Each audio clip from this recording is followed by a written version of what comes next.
OBC नेते बबनराव तायवाडे यांनी सरांगे पाटलांवर प्रतिक्रिया दिली आहे। भावनिक होऊन असं वक्तव्य करणं निंदनीय असल्याचं तायवाडे म्हणतात।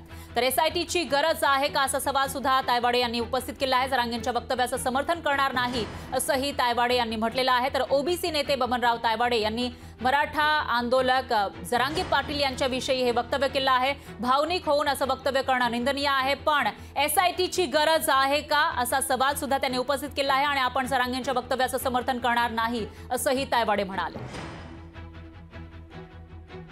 एखादा आंदोलक जेव्हा भावनिक होऊन जातो आणि तेव्हा भावनेच्या आहारी त्याच्याकडनं अशा प्रकारचं वक्तव्य करण्यात आलं असेल तर ते निंदनीयच आहे। त्याचं कोणीही समर्थन या राज्यामध्ये करणार नाही। फुले शाहू आंबेडकरांच्या या पुरोगामी महाराष्ट्रात, सुसंस्कृत महाराष्ट्रात त्याचं समर्थन कोणी करणार नाही।